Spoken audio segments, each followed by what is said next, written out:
Hello everybody, this is Ashwini Bonal. Welcome to PB Ready Online Classes Vijaypura. So ನನ್ನ ಹಿಂದಿನ ವಿಡಿಯೋದಲ್ಲಿ ನಾನು ಭಾರತ ಭೂಗೋಳಶಾಸ್ತ್ರದ ಮೊದಲನೇ ಟಾಪಿಕ್ ಆದಂತಹ ಪ್ರಪಂಚದಲ್ಲಿ ಭಾರತ ಸ್ಥಾನ ಡಿಸ್ಕಷನ್ ಮಾಡಿದ್ದೆ. ಸೊ ಇವತ್ತಿನ ಈ ಕ್ಲಾಸ್ನಲ್ಲಿ ಭಾರತ ಭೂಗೋಳಶಾಸ್ತ್ರದ ಎರಡನೇ ಟಾಪಿಕ್ ಅನ್ನು ಡಿಸ್ಕಷನ್ ಮಾಡ್ತಾ ಇದ್ದೇನೆ. ಹಾಗಾದ್ರೆ ಬನ್ನಿ ಸ್ಟಾರ್ಟ್ ಮಾಡೋಣ. ಎಸ್, ಹೆಸರೇನು? ಭಾರತದ ಪ್ರಾಕೃತಿಕ ವಿಭಾಗಗಳು. Second topic in Indian geography. So ನೋಡೋಣ ಒನ್ ಬೈ ಒನ್ ಪಾಯಿಂಟ್ ಏನೇನಿದೆ ಅಂತ ಹೇಳಿ. So this is the map of India, right? ಬನ್ನಿ, ಫಸ್ಟ್ ಪಾಯಿಂಟ್, ಭಾರತವು ವೈವಿಧ್ಯಮಯವಾದ ಭೂಸ್ವರೂಪಗಳನ್ನು ಹೊಂದಿದೆ. ವೈವಿಧ್ಯಮಯವಾದ ಭೂಸ್ವರೂಪ ಹಾಗಾದ್ರೆ ಏನು? ಈಗ ಫಾರ್ ಎಕ್ಸಾಂಪಲ್, ನಮ್ಮ ಭಾರತ ದೇಶ ಅತ್ಯಂತ ದೊಡ್ಡದಾದ ದೇಶ, ಜಗತ್ತಿನಲ್ಲಿ 7ನೇ ದೊಡ್ಡದಾದ ದೇಶ, ಹೌದಾ ಇಲ್ಲ? ಸೊ ಈ ರೀತಿ ಎಲ್ಲ ಭೌಗೋಳಿಕ ಲಕ್ಷಣಗಳನ್ನ ನೋಡ್ತೀವಿ. ಯಾವ ರೀತಿ ಹಾಗಂದ್ರೆ, ಈಗ ನಮ್ಮ ಒಂದು ಖಂಡದಲ್ಲಿ, ನಮ್ಮ ಪ್ರಪಂಚದಲ್ಲಿ ಒಟ್ಟು 7 ಖಂಡಗಳು, ಹೌದಾ? ಹಾಗಾದ್ರೆ ಈಗ ಒಂದು ಯಾವ್ದಾದ್ರು ಒಂದು ಖಂಡ ತಗೋರಿ, ಏಷ್ಯಾ ತಗೋರಿ, ಆಫ್ರಿಕಾ ತಗೋರಿ, ನಾರ್ತ್ ಅಮೆರಿಕಾ ತಗೋರಿ. ಸೊ ಯಾವುದೋ ಒಂದು ಪರ್ಟಿಕ್ಯುಲರ್ ಖಂಡವನ್ನು ತೆಗೆದುಕೊಂಡಾಗ ಆ ಖಂಡದಲ್ಲಿರುವಂತಹ ಭೌಗೋಳಿಕ ಲಕ್ಷಣಗಳು ಏನು? ಭೌಗೋಳಿಕ ಲಕ್ಷಣ ಅಂದ್ರೆ ಆ ಖಂಡದಲ್ಲಿ ಪರ್ವತಗಳು ಆಗಿರ್ಬೋದು, ಪ್ರಸ್ಥಭೂಮಿಗಳು ಆಗಿರ್ಬೋದು, ಹುಲ್ಲುಗಾವಲು ಆಗಿರ್ಬೋದು, ಆಮೇಲೆ ಮರುಭೂಮಿ ಆಗಿರ್ಬೋದು, ಮತ್ತೆ ವಿಧವಾದ ಫಾರೆಸ್ಟ್ ಅಥವಾ ಕಾಡುಗಳನ್ನು ಆಗಿರ್ಬೋದು. ಸೊ ಈ ಎಲ್ಲಾ ಲಕ್ಷಣಗಳನ್ನ ಖಂಡಗಳಲ್ಲಿ ನೋಡಿದ್ರೆ ಇಷ್ಟು ಲಕ್ಷಣಗಳನ್ನ ಭಾರತ ಒಂದೇ ದೇಶದಲ್ಲಿ ನೋಡ್ಬೋದು. ಆ ಇಷ್ಟು ಲಕ್ಷಣಗಳನ್ನ. ಸೊ ಅದಕ್ಕೆ ಏನಂತ ಕರೀತಾರೆ? ವೈವಿಧ್ಯಮಯವಾದ ಭೂಸ್ವರೂಪಗಳನ್ನು ಹೊಂದಿದೆ.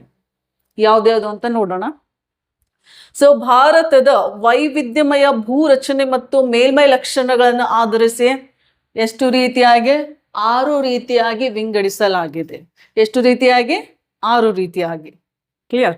ಹಾಗಾದ್ರೆ 6 ರೀತಿಗಳು ಯಾವ್ದ್ಯಾವ್ದು? ನೆಕ್ಸ್ಟ್ ಸ್ಲೈಡ್ ಅಲ್ಲಿ ನೋಡೋಣ. This chapter is very important. ಯಾಕಂದ್ರೆ ಎಕ್ಸಾಮ್ ನಲ್ಲಿ ಹಲವಾರು ಪ್ರಶ್ನೆಗಳು ಈ ಟಾಪಿಕ್ ನಿಂದ ಕೇಳ್ತಾರೆ. ಸ್ವಲ್ಪ ತಾಳ್ಮೆ ಶಕ್ತಿ ಇರಬೇಕು, ಯಾಕಂದ್ರೆ ಬಹಳ ಲೆಂದಿ ಆದಂತಹ ಚಾಪ್ಟರ್. ಈ ಚಾಪ್ಟರ್ ಅನ್ನ ನಾನು ಒಂದು 3-4 ಕ್ಲಾಸ್ಗಳಲ್ಲಿ ತಗೋತೀನಿ, ಯಾಕಂದ್ರೆ ಒಂದೇ ವಿಡಿಯೋದಲ್ಲಿ ಬಹಳ ಲೆಂದಿ ಆಗುತ್ತೆ. ಹಾಗಾಗಿ ಸೊ 3-4 ಕ್ಲಾಸ್ಗಳಲ್ಲಿ ಮಾಡ್ತೀನಿ.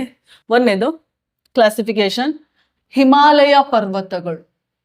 ಯಾವುದು? ಹಿಮಾಲಯ ಪರ್ವತಗಳು. ಸೊ ಇಂಗ್ಲಿಷ್ ಟರ್ಮ್ಸ್ ಕೂಡ ಗೊತ್ತಿರಬೇಕು.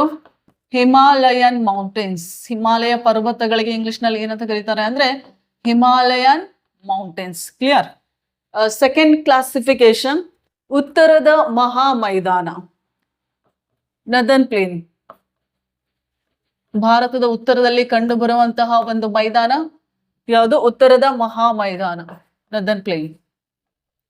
ಥರ್ಡ್ ಕ್ಲಾಸಿಫಿಕೇಶನ್ ಯಾವುದು? ಪರ್ಯಾಯ ಪ್ರಸ್ಥಭೂಮಿ, peninsular plateau. Peninsular plateau, third classification. Fourth one ಯಾವುದು? ಭಾರತದ ಮರುಭೂಮಿ. ಸೊ ನಮ್ಮ ಭಾರತದ ವಾಯುವ್ಯ ದಿಕ್ಕಿನಲ್ಲಿರುವಂತ ಒಂದು ಡೆಸರ್ಟ್ ಯಾವುದು? ಥಾರ್ ಡೆಸರ್ಟ್. ಅದ್ರ ಬಗ್ಗೆ ಡಿಸ್ಕಸ್ ಮಾಡೋಣ ಮುಂದಿನ ಒಂದು ಕ್ಲಾಸ್ನಲ್ಲಿ. ಭಾರತದ ಮರುಭೂಮಿ, Indian desert, the great Indian desert. Next fifth classification, ಕರಾವಳಿ ಮೈದಾನ. ಯಾವ ಭೂಪ್ರದೇಶ ಸಮುದ್ರದೊಂದಿಗೆ, ಸಾಗರದೊಂದಿಗೆ ಹತ್ಕೊಂಡಿರುತ್ತಲ್ಲ ಆ ಪ್ರದೇಶವನ್ನು ನಾವು ಕರಾವಳಿ ಅಂತ ಕರಿತೀವಿ. ಸೊ ಇಂಗ್ಲಿಷ್ ನಲ್ಲಿ ಕೋಸ್ಟಲ್ ಪ್ಲೇನ್. ಯಾವ plain? Coastal plain. Next last one, ದ್ವೀಪಗಳು, ಐಲ್ಯಾಂಡ್ಸ್.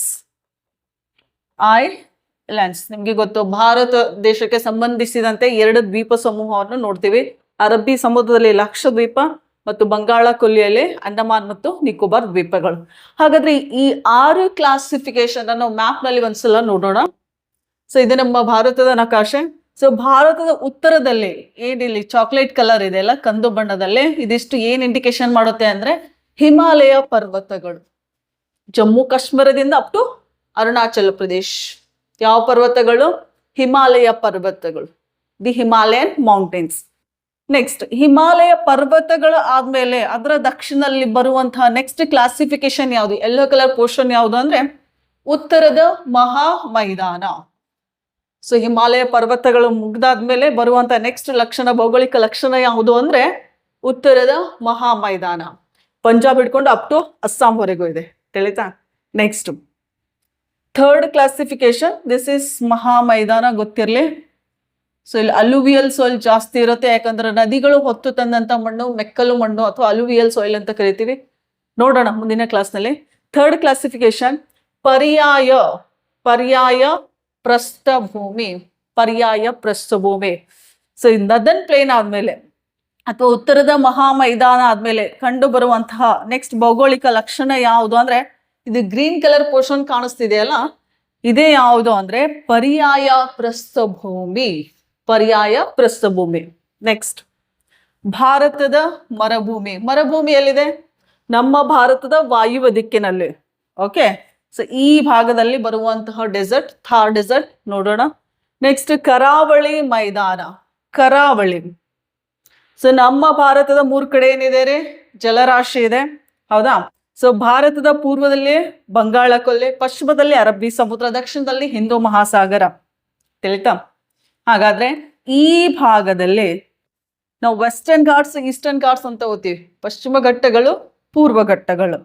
ಸೊ ಈ ಪೂರ್ವ ಘಟ್ಟಗಳು ಮತ್ತು ಬಂಗಾಳ ಕೊಲ್ಲಿಯ ಮಧ್ಯದಲ್ಲಿರುವಂತಹ ಭೂ ಪ್ರದೇಶವನ್ನ ನಾವು ಏನಂತ ಕರಿತೀವಿ? ಕರಾವಳಿ ಮೈದಾನ. ಕರೆಕ್ಟಾ? ಅದೇ ರೀತಿಯಾಗಿ ಈ ಸೈಡ್ ಬರ್ರೆ, ಪಶ್ಚಿಮ ಘಟ್ಟಗಳು ಮತ್ತು ಅರಬ್ಬಿ ಸಮುದ್ರದ ಮಧ್ಯೆ ಇರುವಂತಹ ಭೌಗೋಳಿಕ ಲಕ್ಷಣ ಕರಾವಳಿ ಮೈದಾನ. ಇದನ್ನ ನಾವು ಪಶ್ಚಿಮ ಕರಾವಳಿ ಮೈದಾನ ಅಂತ ಕರಿತೀವಿ, ಇದನ್ನ ಪೂರ್ವ ಕರಾವಳಿ ಮೈದಾನ. ಇದರಲ್ಲಿ 2 ರೀತಿ ಕ್ಲಾಸಿಫಿಕೇಶನ್ ಮಾಡ್ತೀವಿ, ಪಶ್ಚಿಮ ಮತ್ತು ಪೂರ್ವ ಅಂತೇಳಿ. ರೈಟ್. ನೆಕ್ಸ್ಟ್ ಲಾಸ್ಟ್ ಒನ್, ದ್ವೀಪಗಳು. ಆಗ್ಲೇ ಹೇಳಿದೆ ನಾನು, ದ್ವೀಪಗಳು, ಐಲ್ಯಾಂಡ್ಸ್. ಸೊ ಒಂದು ಭೂ ಪ್ರದೇಶ ಮಧ್ಯದಲ್ಲಿ ಇರುತ್ತೆ, ಸುತ್ತಲೂ ನೀರಿದ್ರೆ ಅದನ್ನ ದ್ವೀಪ ಅಂತ ಕರಿತೀವಿ. ಹಾಗಾದ್ರೆ 2 ದ್ವೀಪ ಸಮೂಹಗಳು ಯಾವ್ದ್ಯಾವ್ದು ಅಂದ್ರೆ ಅಂಡಮಾನ್ ನಿಕೋಬಾರ್. ಬಂಗಾಳ ಕೊಲ್ಲಿಯಲ್ಲಿ ಇರುವಂತಹ ದ್ವೀಪ ಸಮೂಹ ಯಾವ್ದ್ರೆ? ಅಂಡಮಾನ್ ನಿಕೋಬಾರ್. ಅದೇ ರೀತಿಯಾಗಿ ಅರಬ್ಬಿ ಸಮುದ್ರದಲ್ಲಿ ಲಕ್ಷದ್ವೀಪಗಳ ಸಮೂಹ. ಯಾವ ದ್ವೀಪಗಳು? ಲಕ್ಷದ್ವೀಪಗಳ ಸಮೂಹ. ಸೊ 2 ದ್ವೀಪಗಳು ಕೂಡ ನಮ್ಮ ಭಾರತ ದೇಶಕ್ಕೆ ಸಂಬಂಧಿಸಿದೆ. ಇದಿಷ್ಟನ್ನ ಚರ್ಚೆ ಮಾಡೋಣ. Okay, right. So first one, Himalaya ಪರ್ವತಗಳು. First classification ಯಾವ್ದ್ರೆ? ಹಿಮಾಲಯ ಪರ್ವತಗಳು.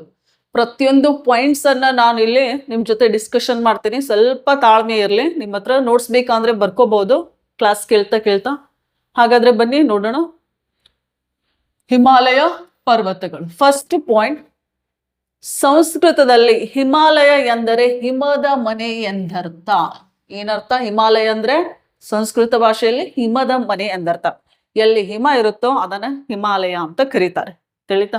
ರೈಟ್. ನೆಕ್ಸ್ಟ್ ಪಾಯಿಂಟ್, ಭೂಮಿಯ ಮೇಲೆ ಉತ್ತರ ಧ್ರುವ ಮತ್ತು ದಕ್ಷಿಣ ಧ್ರುವ ಬಿಟ್ಟರೆ ಅತಿ ಹೆಚ್ಚು ಹಿಮ ಇರುವುದು ಹಿಮಾಲಯದಲ್ಲಿ. ಆದ್ದರಿಂದ ಹಿಮಾಲಯವನ್ನ ಭೂಮಿಯ 3ನೇ ಧ್ರುವ ಅಂತ ಹೇಳಿ ಕರೀತಾರೆ. ನಿಮ್ಗೆ ಗೊತ್ತು, ಇದು ನಮ್ಮ ಭೂಮಿ. ಕ್ಲಿಯರ್? ಸೊ ನಮ್ಮ ಭೂಮಿಗೆ ಒಟ್ಟು 2 ಧ್ರುವಗಳು ಇದಾವ. ಒಂದು ಉತ್ತರ ಧ್ರುವ, ಇನ್ನೊಂದು ದಕ್ಷಿಣ ಧ್ರುವ. ಈ ಭಾಗವನ್ನ ಉತ್ತರ ಧ್ರುವ ಅಂತ ಕರಿತೀವಿ, ಈ ಭಾಗವನ್ನ ದಕ್ಷಿಣ ಧ್ರುವ ಅಂತ ಕರಿತೀವಿ. ಅಲ್ಲಿ ಏನಿದೆ ರೀ? ಜಾಸ್ತಿ ಐಸ್ ಇದೆ, ಬರ್ಫ್ ಇದೆ ಅಥವಾ ಹಿಮ ಇದೆ. ಇಲ್ಲಿ ಹಿಮ ಜಾಸ್ತಿ ಇದೆ. ಇದನ್ನ ಬಿಟ್ರೆ ಅತಿ ಹೆಚ್ಚು ಹಿಮ ಇರೋದು ಎಲ್ಲಿ ಅಂತ ಕೇಳಿದ್ರೆ ನಮ್ಮ ಹಿಮಾಲಯ ಪರ್ವತಗಳಲ್ಲಿ. ಹಾಗಾಗಿ ಇದನ್ನ ಭೂಮಿಯ 3ನೇ ಧ್ರುವ ಅಂತೇಳಿ ಕರೀತಾರೆ. ತಿಳಿತಾ? ಉತ್ತರ ಧ್ರುವ, ದಕ್ಷಿಣ ಧ್ರುವ, ಈ 2 ಧ್ರುವಗಳು ಬಿಟ್ರೆ ಅತಿ ಹೆಚ್ಚು ಹಿಮ ಇರೋದು ಎಲ್ಲಿ? ಹಿಮಾಲಯ ಪರ್ವತಗಳಲ್ಲಿ. ಹಾಗಾಗಿ ಅದನ್ನ ಭೂಮಿಯ 3ನೇ ಧ್ರುವ ಅಂತೇಳಿ ಕರೀತಾರೆ. ಅಂಡರ್ಸ್ಟ್ಯಾಂಡ್? ನೆಕ್ಸ್ಟ್ ಪಾಯಿಂಟ್, ಹಿಮಾಲಯ ಪರ್ವತಗಳು ಪ್ರಪಂಚದ ಅತ್ಯಂತ ಕಿರಿಯ, ಬಹಳ ಇಂಪಾರ್ಟೆಂಟ್ ಶಬ್ದ, ಅತ್ಯಂತ ಕಿರಿಯ ಪರ್ವತಗಳಾಗಿದ್ದು ಜಗತ್ತಿನಲ್ಲೇ ಅತ್ಯಂತ ಎತ್ತರದ ಮಡಿಕೆ ಪರ್ವತಗಳಾಗಿವೆ. ನೋಡ್ರಿ, ಇಲ್ಲಿ 3 ಶಬ್ದಗಳನ್ನ ಬಳಸಿದ್ದಾರೆ. ಅತ್ಯಂತ ಕಿರಿಯ, ಫಸ್ಟ್ ವರ್ಡ್ ಕಿರಿಯ. ಎರಡನೇದು ಎತ್ತರ ಅಂದ್ರೆ ಹೈಟ್, ಮಡಿಕೆ ಅಂದ್ರೆ fold. Young and fold mountains, highest fold mountains ಅಂತ ಕರಿತೀವಿ. ಹೌದಲ್ಲ? ಅಂದ್ರೆ ಜಗತ್ತಿನಲ್ಲಿ ಎಲ್ಲಾ ಪರ್ವತಗಳು ರಚನೆ ಆದ್ಮೇಲೆ ಕೊನೆಯದಾಗಿ ರಚನೆ ಆಗಿದ್ದ ಪರ್ವತಗಳೇ ಯಾವುದು ಅಂದ್ರೆ ಹಿಮಾಲಯ ಪರ್ವತಗಳು. ಹಾಗಾಗಿ ಅವುಗಳ ಆಯಸ್ಸು ಕಡಿಮೆ, ಅದಕ್ಕೆ ಕಿರಿಯ. ಆಯಸ್ಸು ಕಡಿಮೆ ಇದ್ರೆ ಕಿರಿಯರು ಅಂತ ಕರಿತೀವಿ. ಹೌದಲ್ಲ? ಅತ್ಯಂತ ಕಿರಿಯ ಎತ್ತರದ ಮಡಿಕೆ ಪರ್ವತ, ಫೋಲ್ಡ್ ಮೌಂಟೇನ್ಸ್ ಆಗಿವೆ. ಓಕೆ, ನೆಕ್ಸ್ಟ್ ಪಾಯಿಂಟ್, ಕಾರಣ ಏನು? ಫೋಲ್ಡ್ ಮೌಂಟೇನ್ಸ್ ಅಂತ ಯಾಕೆ ಕರಿತೀವಿ ನೋಡಿಲ್ಲಿ. ಇಂಡೋ ಆಸ್ಟ್ರೇಲಿಯನ್ ಫಲಕವು ಯುರೇಷಿಯನ್ ಇಂಡೋ ಆಸ್ಟ್ರೇಲಿಯನ್ ಫಲಕವು ಯುರೇಷಿಯನ್ ಫಲಕದೊಂದಿಗೆ ಘರ್ಷಣೆಗೊಂಡ ಪರಿಣಾಮವಾಗಿ ರಚನೆಯಾಗಿದೆ. ಸೊ ಈ ಪಾಯಿಂಟ್ ಹೇಳ್ಬೇಕಾದ್ರೆ ಕೆಲವೊಂದು ವರ್ಷಗಳ ಹಿಂದೆ ಹೋಗ್ಬೇಕು. ಎಷ್ಟು ವರ್ಷಗಳು ಅಂದ್ರೆ ಅರೌಂಡ್ 220 ಮಿಲಿಯನ್ ವರ್ಷಗಳ ಹಿಂದೆ. ಅಷ್ಟು ಹಿಂದೆ ಹೋಗ್ಬೇಕು, ಅವಾಗೇನು ಮನುಷ್ಯನೇ ಇರಲಿಲ್ಲ. ಸೊ 220 ಮಿಲಿಯನ್ ವರ್ಷಗಳ ಹಿಂದೆ ನಮ್ಮ ಭೂಮಿಯ ಮೇಲೆ ಒಂದೇ ಒಂದು ಭೂಖಂಡ ಇತ್ತು, ಅದನ್ನ ಪ್ಯಾಂಜಿಯಾ ಅಂತ ಕರೀತಾರೆ. ಆಮೇಲೆ ಒಂದೇ ಒಂದು ಜಲರಾಶಿ ಇತ್ತು, ಅದನ್ನ ಏನಂತ ಕರೀತಾರೆ, ಪ್ಯಾಂಥಲಾಸ್. ಇದು ನಮ್ಮ ಭೂಮಿ. ಸೊ ಒಂದೇ ಲ್ಯಾಂಡ್ ಮಾಸ್ ಇತ್ತು. ಲ್ಯಾಂಡ್ ಮಾಸ್ ಅಂದ್ರೆ ಭೂಖಂಡ, ಭೂಪ್ರದೇಶ. ಸೊ ಇದನ್ನ ಪ್ಯಾಂಜಿಯಾ ಅಂತ ಕರೀತಾರೆ. ಕ್ಲಿಯರ್? ಹಾಗಾದ್ರೆ ಇದ್ರ ಸುತ್ತಲಿರುವಂತಹ ಜಲರಾಶಿಗೆ ಪ್ಯಾಂಥಲಾಸ್ ಏನಂತ ಕರೀತಾರೆ, ಪ್ಯಾಂಥಲಾಸ್ ಅಂತ ಕರೀತಾರೆ. ಅಂದ್ರೆ ವಾಟರ್ ಬಾಡಿ, ಲ್ಯಾಟಿನ್ ಶಬ್ದಗಳು. ಪ್ಯಾನ್ ಅಂದ್ರೆ ಒಂದೇ ಅಂತ ಅರ್ಥ. ಪ್ಯಾನ್ ಜಿಯಾ, ಜಿಯಾ ಅಂದ್ರೆ ಭೂಮಿ, ಒಂದೇ ಭೂಮಿ ಒಂದೇ ಜಲರಾಶಿ. ಥಲಾಸ್ ಅಂದ್ರೆ ಜಲರಾಶಿ, ನೀರಂತ ಅರ್ಥ. ತಿಳಿತಾ? ಸೊ ಇದು ಈ ಪ್ಯಾಂಜಿಯಾ ಏನಾಯ್ತು ಅಂದ್ರೆ ನಂತರದ ವರ್ಷಗಳಲ್ಲಿ ಸ್ಪ್ಲಿಟ್ ಆಯ್ತು, ಅಂದ್ರೆ ಬ್ರೇಕ್ ಆಯ್ತು. ಪ್ಯಾಂಜಿಯಾ ಒಂದೇ ಲ್ಯಾಂಡ್ ಮಾಸ್ ಇತ್ತ, ಬ್ರೇಕ್ ಆಯ್ತು. ಬ್ರೇಕ್ ಆದ್ಮೇಲೆ ನೋಡ್ರಿ, ಈ ಉತ್ತರದ ಭೂಪ್ರದೇಶವನ್ನ ಲೌರೇಷಿಯಾ ಅಂತ ಕರೀತಾರೆ, ದಕ್ಷಿಣದ ಭೂಪ್ರದೇಶವನ್ನ ಗೋಂಡ್ವಾನಾ ಅಂತ ಕರೀತಾರೆ. ತಿಳಿತಾ? ಲೌರೇಷಿಯಾ ಮತ್ತು ಗೋಂಡ್ವಾನಾ ಅಥವಾ ಅಂಗಾರ ಲ್ಯಾಂಡ್ ಅಂತ ಕೂಡ ಕರೀತಾರೆ ಲೌರೇಷಿಯಾಕ್ಕೆ. ಹಾಗಾದ್ರೆ ನಮ್ಮ ಭಾರತ ದೇಶ ಲೌರೇಷಿಯಾದ ಅಥವಾ ಗೋಂಡ್ವಾನಾ ಯುಗದ್ದು ಯಾವ ಭೂಪ್ರದೇಶಕ್ಕೆ ಅಟ್ಯಾಚ್ ಇತ್ತಿದ್ದು? ಪ್ಯಾಂಜಿಯಾಕ್ಕೆ. ಸಾರಿ ಗೋಂಡ್ವಾನಕ್ಕೆ. ಹೌದಲ್ಲ? ಈ ಗೋಂಡ್ವಾನಾ ಅಗೇನ್ ಏನಾಯ್ತು ಅಂದ್ರೆ ಮತ್ತೆ ಸ್ಪ್ಲಿಟ್ ಆಯ್ತು. ಸೌತ್ ಅಮೆರಿಕಾ ಸೆಪರೇಟ್ ಆಯ್ತು, ಅಂಟಾರ್ಕ್ಟಿಕ್ ಖಂಡ ಸೆಪರೇಟ್ ಆಯ್ತು, ನಮ್ಮ ಇಂಡಿಯಾ ಸೆಪರೇಟ್ ಆಯ್ತು, ಆಸ್ಟ್ರೇಲಿಯಾ ಸೆಪರೇಟ್ ಆಯ್ತು. ಹಾಗಾದ್ರೆ ಇಂಡಿಯಾ ಗೋಂಡ್ವಾನದಿಂದ ಸೆಪರೇಟ್ ಆದ್ಮೇಲೆ ಯಾವ ಕಡೆ ಚಲನೆ ಮಾಡ್ಲಿಕ್ಕೆ ಸ್ಟಾರ್ಟ್ ಮಾಡ್ತು ಅಂದ್ರೆ ಉತ್ತರದ ಕಡೆಗೆ. ಯಾವ ಕಡೆಗೆ? ಸೆಪರೇಟ್ ಆಗಿ ಉತ್ತರದ ಕಡೆಗೆ ಚಲನೆ ಮಾಡ್ಕೊಂತ ಹೋಯ್ತು ನಮ್ಮ ಭಾರತ ದೇಶ. ಕ್ಲಿಯರ್? ಇದು ಭೂಮಿ ಅಂತ ತಿಳಿಯಿರಿ. ಓಕೆ, ದಿಸ್ ಇಸ್ ಗೋಂಡ್ವಾನಾ, ಇದು ನಮ್ಮ ಇಂಡಿಯಾ ಅಂತ ತಿಳಿಯಿರಿ. ಹಾಗಾದ್ರೆ ಇಲ್ಲಿ ಏಷ್ಯಾ ಪ್ಲಸ್ ಯುರೋಪ್ ಖಂಡಗಳನ್ನ ಸೇರಿಸಿ ಯುರೇಷಿಯಾ ಅಂತ ಕರೀತಾರೆ. ನಮ್ಮ ಭಾರತ ದೇಶ ಉತ್ತರದ ಕಡೆಗೆ ಚಲನೆ ಮಾಡ್ತಾ ಮಾಡ್ತಾ ಯಾವ ಒಂದು ಭೂ ಪ್ರದೇಶಕ್ಕೆ ಡಿಕ್ಕಿ ಹೊಡಿತು ಅಂತ ಕೇಳಿದ್ರೆ ಯುರೇಷಿಯಾಕ್ಕೆ ಡಿಕ್ಕಿ ಹೊಡಿತು. ಇದು ಯುರೇಷಿಯಾ ಅಂತ ತಿಳಿಯಿರಿ, ಇದು ನಮ್ಮ ಭಾರತ ಅಂತ ತಿಳಿಯಿರಿ. ಸೊ ಈ ರೀತಿಯಾಗಿ ಎರಡು ಕನ್ವರ್ಜ್ ಆದ್ವು, ಒಂದಕ್ಕೊಂದು ಅಪೋಸಿಟ್ ಆಕ್ಷನ್ ಅಲ್ಲಿ ಏನಾಯ್ತು, ಡಿಕ್ಕಿ ಹೊಡಿತು. ಹಾಗಾಗಿ ಇದೇ ಒಂದು ಪ್ರದೇಶದಲ್ಲಿ ಏನನ್ನ ರಚನೆ ಆಗ್ತಾವ ಅಂತ ಕೇಳಿದ್ರೆ ಹಿಮಾಲಯ ಪರ್ವತಗಳು ರಚನೆಯಾದವು. ತಿಳಿತಾ? ಸೊ ಎಷ್ಟು ಈ ಭೂಫಲಕ ಯುರೇಷಿಯಾಕ್ಕೆ ಎಷ್ಟು ಒತ್ತುತ್ತಲ್ಲ, ಎಷ್ಟು ಫೋರ್ಸ್ಲಿ, ಹಾಗಾಗಿ ಮಡಿಕೆಗಳು ಉಂಟಾಗ್ತವೆ. ತಿಳಿತಾ? ಅದಕ್ಕೆ ಹಿಮಾಲಯ ಪರ್ವತಗಳು ಅತ್ಯಂತ ತರುಣ ಮತ್ತು ಮಡಿಕೆ ಪರ್ವತಗಳು ಅಂತ ಯಾಕೆ ಕರೀತಾರೆ ಅಂದ್ರೆ ಇದೇ ಒಂದು ರೀಸನ್. Next point. ಹಾಗಾದ್ರೆ ಹಿಮಾಲಯ ಪರ್ವತಗಳ ಒಟ್ಟು ಉದ್ದ ಎಷ್ಟು ಅಂತ ಕೇಳಿದ್ರೆ 2400 ಮೀಟರ್. ಎಷ್ಟಿದೆ ರೀ? 2400 ಕಿಲೋಮೀಟರ್. ಎಲ್ಲಿಂದ ಎಲ್ಲಿವರೆಗೂ ಅಂದ್ರೆ ಜಮ್ಮು ಕಾಶ್ಮೀರದಿಂದ ಅರುಣಾಚಲ ಪ್ರದೇಶದವರೆಗೂ ಒಟ್ಟು ಉದ್ದ 2400 ಕಿಲೋಮೀಟರ್. ನೆಕ್ಸ್ಟ್, ಇದು ಉದ್ದ ಆಯ್ತು. ಅಗಲ ನೋಡ್ರಿ, ಕಾಶ್ಮೀರದಲ್ಲಿ 4 ಕಿಲೋಮೀಟರ್ ಅಗಲವಿದ್ದು ಪೂರ್ವದ ಅರುಣಾಚಲ ಪ್ರದೇಶದಲ್ಲಿ ಕೇವಲ 150 ಕಿಲೋಮೀಟರ್. ಅಂದ್ರೆ ಹಿಮಾಲಯ ಪರ್ವತಗಳು ಏನಾಗ್ತಿದೆ, ಸೊ ಜಮ್ಮು ಕಾಶ್ಮೀರದಲ್ಲಿ ಅವುಗಳ ಅಗಲ ಜಾಸ್ತಿ ಇದೆ. ಸೊ ಪೂರ್ವಕ್ಕೆ ಹೋಗ್ತಾ ಹೋಗ್ತಾ ಹೋಗ್ತಾ ಅಗಲ ಏನಾಗಿದೆ, ಅಲ್ಲಿ ಕಡಿಮೆ ಆಗಿದೆ. ಅರ್ಥ ಆಯ್ತಾ? ಕಾಶ್ಮೀರದಲ್ಲಿ, ಜಮ್ಮು ಕಾಶ್ಮೀರದಲ್ಲಿ 400 ಕಿಲೋಮೀಟರ್ ಅಗಲ ಇದ್ರೆ, ಸೊ ಅರುಣಾಚಲ ಪ್ರದೇಶದಲ್ಲಿ ಹಿಮಾಲಯ ಪರ್ವತಗಳು ಜಸ್ಟ್ ಎಷ್ಟಿದೆ ರೀ, ಅವುಗಳ ವಿಡ್ತ್ ಎಷ್ಟಿದೆ, ಜಸ್ಟ್ 150 ಕಿಲೋಮೀಟರ್. ಅಗಲ ಪ್ರಮಾಣ ಕಡಿಮೆ ಆಗಿದೆ. ನೆಕ್ಸ್ಟ್, ಹಿಮಾಲಯ ಪರ್ವತಗಳು ಒಟ್ಟು 7 ದೇಶಗಳಲ್ಲಿ ಹರಡಿವೆ. ಎಷ್ಟು ದೇಶಗಳಲ್ಲಿ? 7 ದೇಶಗಳಲ್ಲಿ ಹರಡಿವೆ. ಹಾಗಾದ್ರೆ ಆ 7 ದೇಶಗಳು ಯಾವ್ದ್ಯಾವುದು? ಪಾಕಿಸ್ತಾನ್, ಅಫ್ಘಾನಿಸ್ತಾನ್, ಚೀನಾ, ಅಫ್ಕೋರ್ಸ್ ನಮ್ಮ ಭಾರತ, ನೇಪಾಳ್, ಭೂತಾನ್, ಮಯನ್ಮಾರ್, ಬಾಂಗ್ಲಾದೇಶ ಒಂದು ಬಿಟ್ಟು. ಯಾವುದು? ಮಯನ್ಮಾರ್. ಒಟ್ಟು 7 ದೇಶಗಳಲ್ಲಿ ಹಿಮಾಲಯ ಪರ್ವತಗಳನ್ನು ನಾವು ಕಾಣ್ತೀವಿ. ತಿಳಿತಾ? ಹಾಗಾದ್ರೆ ಒಂದು ಕ್ವಶನ್, ಅತಿ ಹೆಚ್ಚು ಹಿಮಾಲಯ ಪರ್ವತಗಳು ಇರೋದು ಯಾವ ದೇಶಗಳಲ್ಲಿ ಅಂದಾಗ ಬಹುತೇಕ ಹಿಮಾಲಯ ಪರ್ವತಗಳು ಕಂಡು ಬರೋದು ನಮ್ಮ ಭಾರತ ದೇಶದಲ್ಲಿ, ನೇಪಾಳ ದೇಶದಲ್ಲಿ ಮತ್ತು ಭೂತಾನ ದೇಶದಲ್ಲಿ ಹೆಚ್ಚು ಕಂಡು ಬರ್ತಾವ. ಓಕೆ, ಉಳಿದ ದೇಶಗಳಲ್ಲಿ ಸ್ವಲ್ಪ ಭಾಗ ಮಾತ್ರ ಹಿಮಾಲಯ ಪರ್ವತಗಳದಾವ. ತಿಳಿತಾ? ನೆಕ್ಸ್ಟ್, ಸೊ ಫಸ್ಟ್ ಒನ್ ಬರೀ ಪಾಯಿಂಟ್ ಏನಿದೆ, ಪಶ್ಚಿಮದಲ್ಲಿ ಸಿಂಧೂ ಕಂದರದ ಪೂರ್ವದಲ್ಲಿರುವ ನಂಗಾ ಪರ್ವತ್, ಶಿಖರದ ಹೆಸರು ಇದು ನಂಗಾ ಪರ್ವತ್ ಶಿಖರದಿಂದ ಬ್ರಹ್ಮಪುತ್ರ ಕಂದರದ ಬಳಿಯ ನಾಮ್ಚಾ ಬರ್ವ ಶಿಖರದವರೆಗೆ ಅರ್ಧ ಚಂದ್ರಾಕೃತಿಯಲ್ಲಿ ಹರಡಿವೆ. ಸೊ ಹಿಮಾಲಯ ಪರ್ವತಗಳು ಯಾವ ಆಕೃತಿಯಲ್ಲಿವೆ ಅಂತ ಪ್ರಶ್ನೆ ಕೇಳ್ಬಹುದು. ಯಾವ ಆಕೃತಿ? ಅರ್ಧ ಚಂದ್ರಾಕೃತಿ, ಹಾಫ್ ಮೂನ್ ಶೇಪ್ ಅಂತ ಕರಿತೀವಲ್ಲ ಆ ಆಕೃತಿಯಲ್ಲಿ. ಬಟ್ ಇಲ್ಲಿ ಎರಡು ಶಿಖರಗಳನ್ನ ಮೆನ್ಷನ್ ಮಾಡಿದ್ದಾರೆ. ಯಾವ್ದ್ಯಾವ್ದು? ಒಂದು ನಂಗಾ ಪರ್ವತ್, ಇನ್ನೊಂದು ನಾಮ್ಚಾ ಬರ್ವ. ಈ ಶಿಖರಗಳು ಎಲ್ಲಿ ಬರ್ತಾವ ಅಂತ ಕೇಳಿದ್ರೆ ನೋಡಿ ಮ್ಯಾಪ್ ನಲ್ಲಿ ನೋಡ್ರಿ. ಸೊ ಭಾರತದ ಉತ್ತರದಲ್ಲಿ ಕಂಡು ಬರುವಂತಹ ಭೌಗೋಳಿಕ ಲಕ್ಷಣ ಹಿಮಾಲಯ ಪರ್ವತಗಳು, ಹೌದಾ? ರೈಟ್, ಬನ್ನಿ. ಹಾಗಾದ್ರೆ ನಂಗಾ ಪರ್ವತ ಎಲ್ಲಿದೆ? ಸೊ ಹಿಮಾಲಯ ಪರ್ವತಗಳ ಅತ್ಯಂತ ಪಶ್ಚಿಮದಲ್ಲಿರುವ ಎತ್ತರವಾದ ಶಿಖರವೇ ನಂಗಾ ಪರ್ವತ್. ಕಾಣಿಸ್ತಾ ಇದೆನಾ? ಇದು ನಂಗಾ ಪರ್ವತ್. ಹಾಗಾದ್ರೆ ಈ ಹಿಮಾಲಯ ಪರ್ವತಗಳ ಅತ್ಯಂತ ಪೂರ್ವದಲ್ಲಿರುವ ಎತ್ತರವಾದ ಶಿಖರ ಯಾವುದು ಅಂದ್ರೆ ಈ ಪ್ರದೇಶದಲ್ಲಿ ಬರುವಂತ ಒಂದು ಶಿಖರ ನಾಮ್ಚಾ ಬರ್ವ ಅಂತ ಕರೀತಾರೆ. ಅರುಣಾಚಲ್ ಪ್ರದೇಶ ಚೈನಾ ಬಾರ್ಡರ್ ನಲ್ಲಿದೆ ನಾಮ್ಚಾ ಬರ್ವ. ಇದು ಅರುಣಾಚಲ ಪ್ರದೇಶದಲ್ಲಿ ಬರುತ್ತೆ. ನಂಗಾ ಪರ್ವತ ಅಂದ್ರೆ POK ರೀಜನ್ ಅಲ್ಲಿ ಬರುತ್ತೆ. ತಿಳಿತಾ? ಸೊ ಅಲ್ಲಿಂದ ಇಲ್ಲಿವರೆಗೂ ಈ ಶಿಖರಗಳಾದವ ಅಂತ ಹೇಳ್ತಾ ಇದ್ದಾರೆ ಈ ಪಾಯಿಂಟ್ ನಲ್ಲಿ. ತಿಳಿತಾ? ನಂಗಾ ಪರ್ವತ್ ಟು ಎಲ್ಲಿ ತನಕ? ನಾಮ್ಚಾ ಬರ್ವ. ನಂಗಾ ಪರ್ವತ್ ಎಲ್ಲಿದೆ? POK ಅಲ್ಲಿ. ನಾಮ್ಚಾ ಬರ್ವ ಎಲ್ಲಿದೆ? ಅರುಣಾಚಲ ಪ್ರದೇಶ. ಯಾವ ಪ್ರದೇಶ? ಅರುಣಾಚಲ ಪ್ರದೇಶ. ಕ್ಲಿಯರ್? ಬನ್ನಿ ಇನ್ನೊಂದ್ಸಲ ಓದ್ತೀನಿ ಪಾಯಿಂಟ್. ಪಶ್ಚಿಮದಲ್ಲಿ ಸಿಂಧೂ ಕಂದರದ ಪೂರ್ವದಲ್ಲಿರುವ ಸಿಂಧೂ ಕಂದರ, ಸಿಂಧು ಅಂದ್ರೆ ಏನು? ಸಿಂಧೂ ನದಿನ, ಹೌದಾ? ಕಂದರ ಅಂದ್ರೆ ಏನು ಅಂತ ಕೇಳಿದ್ರೆ, ಸೊ ಯಾವುದೇ ಒಂದು ನದಿ ಬೆಟ್ಟವನ್ನು ಕಟ್ ಮಾಡ್ಕೊಂತ ಹೋದ್ರೆ ಅದನ್ನ ಕಂದರ ಅಂತ ಕರಿತೀವಿ, ಅಥವಾ ಕಣಿವೆ ಅಂತಲೂ ಕರಿಬಹುದು.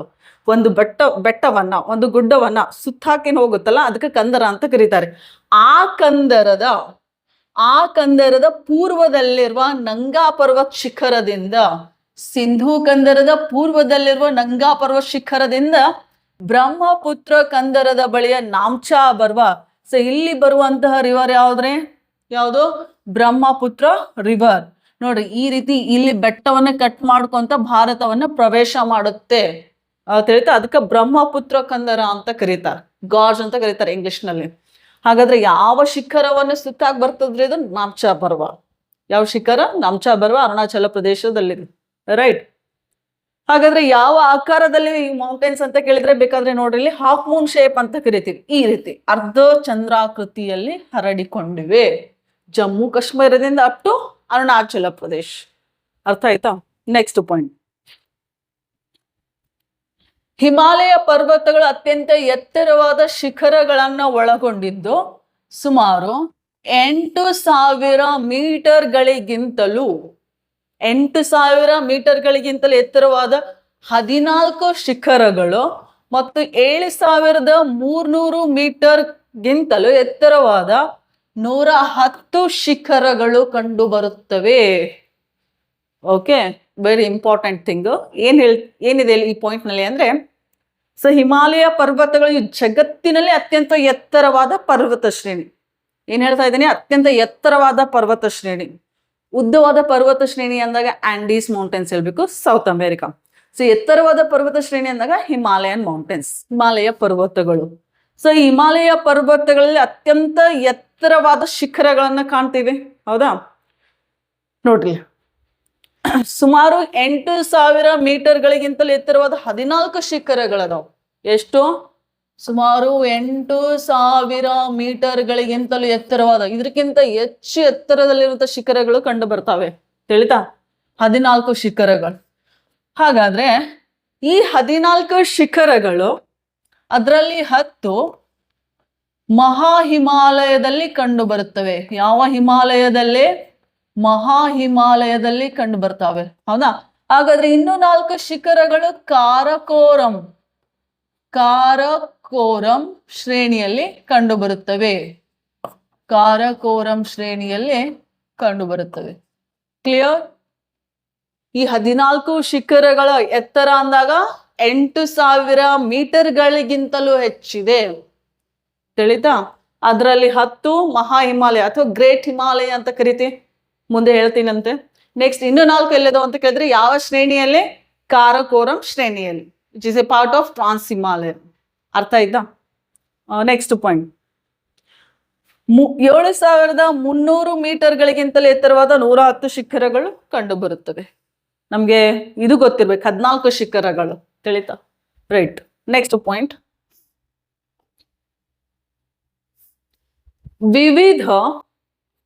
ವಿವಿಧ ಅವಧಿಯಲ್ಲಿ ಹಲವಾರು ಒತ್ತಡಗಳಿಂದ